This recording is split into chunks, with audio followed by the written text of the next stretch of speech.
সতর্ক হন, আপনার ফোনে থাকা সিমটি বন্ধ হয়ে যেতে পারে খুব শীঘ্রই। কারণ বাংলাদেশ সরকার এবং বিটিআরসি বাংলাদেশ টেলিযোগাযোগ নিয়ন্ত্রণ কমিশন নতুন একটি সিদ্ধান্ত নিয়েছে। এই সিদ্ধান্তের কারণে দেশের প্রায় ৬৭ লাখ সিম ২০২৫ সালে বন্ধ হয়ে যাবে।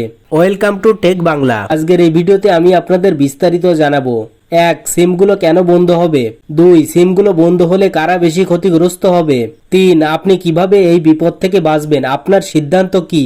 ২০২৫ সালে ১৫ই আগস্ট থেকে জাতীয় পরিচয়পত্র অর্থাৎ এনআইডি কার্ড দিয়ে সর্বোচ্চ 10টা সিম রেজিস্ট্রেশন করা যাবে। এর আগে একজন ব্যক্তি সর্বোচ্চ 15টি সিম ব্যবহার করতে পারত। এই সিদ্ধান্তের মূল লক্ষ্য হলো অবৈধ সিম ব্যবহার কমানো, অপরাধমূলক কর্মকাণ্ড রোধ করা, সাইবার নিরাপত্তা আরো শক্তিশালী করা। তাই যারা এখনো 10টির বেশি সিম ব্যবহার করছেন তাদেরকে ২০২৫ সালের অক্টোবর মাসের মধ্যে অতিরিক্ত সিম বন্ধ করতে হবে। না হলে সিম কোম্পানি স্বয়ংক্রিয়ভাবে এই সিমগুলো বন্ধ করে দেবে। হতে পারে আপনার মোবাইলে থাকা সিমটি বন্ধ হয়ে গেল। এই নাম্বার দিয়ে আপনার অনেক গুরুত্বপূর্ণ অ্যাকাউন্ট খোলা রয়েছে, গুগল, ফেসবুক, হোয়াটসঅ্যাপ ইত্যাদি।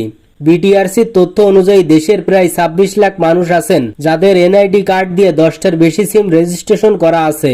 তাদের মধ্যে অনেকেই বিভিন্ন অপারেটরের একাধিক সিম নিয়েছেন, যেমন গ্রামীণফোন, বাংলালিংক, রবি, টেলিটক।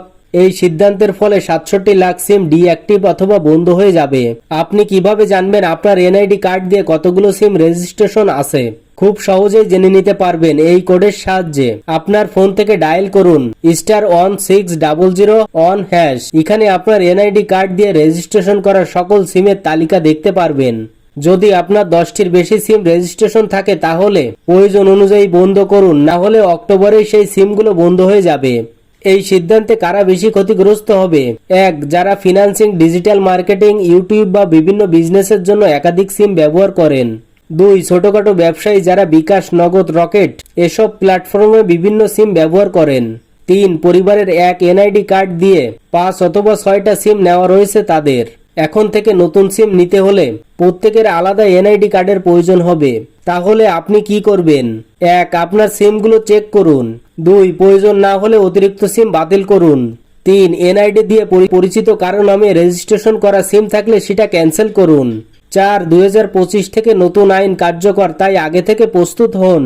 এটাই ছিল আজকের গুরুত্বপূর্ণ তথ্য। আপনার সিম যাতে আগে থেকে বন্ধ না হয় তাই এখন থেকেই সতর্ক হন।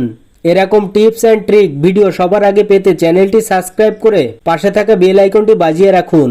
ভিডিওটি ভালো লাগলে লাইক, কমেন্ট ও শেয়ার করে টেক বাংলা চ্যানেলের সঙ্গে থাকুন।